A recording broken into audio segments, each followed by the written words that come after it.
আসসালামু আলাইকুম ভিউয়ার্স, আজকে আমি তৈরি করে দেখাবো চিকেন কারি, যেটা ফ্রাইড রাইস এবং পোলাওয়ের সাথে খেতে খুবই দারুণ হয়।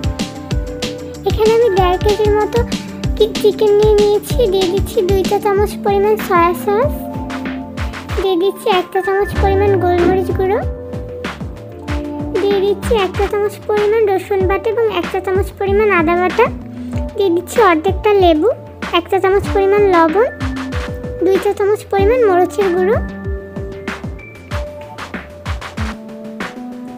এখানে আমি লেবু দিয়ে দুধ ভিজিয়ে রেখেছিলাম টক দইয়ের মতো করে, ওটা দিয়ে দিচ্ছি।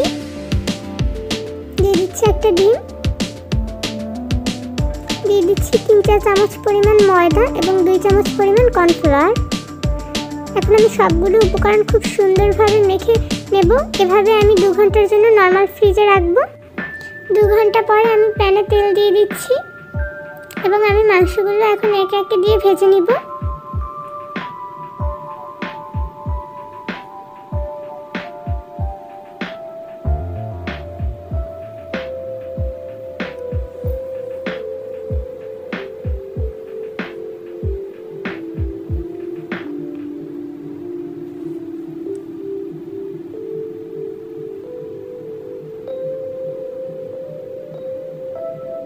এ পর্যায়ে আমি মাংসগুলো উল্টে দিচ্ছি। এভাবে উল্টিয়ে পাল্টিয়ে ব্রাউন কালার করে ভেজে নিব।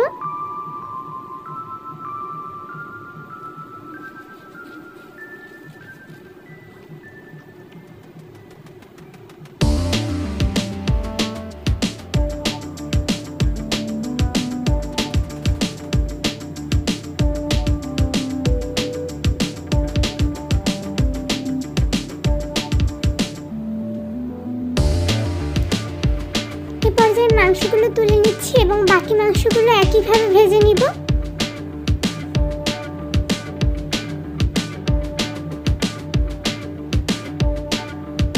এরপর যে আমি প্যানে কিছুটা তেল দিয়ে দিচ্ছি এবং দিয়ে দিচ্ছি 1 চা চামচ পরিমাণ রসুন বাটা এবং 1 চামচ পরিমাণ আদা বাটা, দিয়ে দিচ্ছি আগে থেকে বড় করে কেটে রাখা পেঁয়াজ।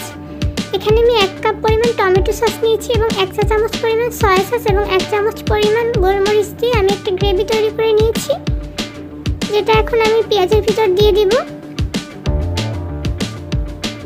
এ পর্যায়ে আমি মাংসগুলো দিয়ে দিচ্ছি। খুব সুন্দরভাবে নেড়ে চেড়ে নিব। এ পর্যায়ে আমি এটাকে 5 মিনিটের জন্য ঢেকে দিব।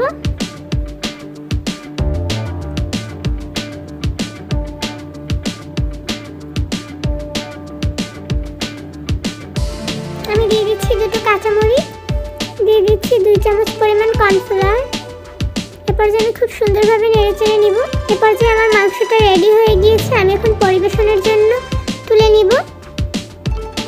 আপনারাও চাইলে বাসায় তৈরি করে নিতে পারেন খুবই অল্প উপকরণ এবং অল্প সময়ে চিকেন কারি। আজকের ভিডিও এ পর্যন্তই। আল্লাহ হাফেজ।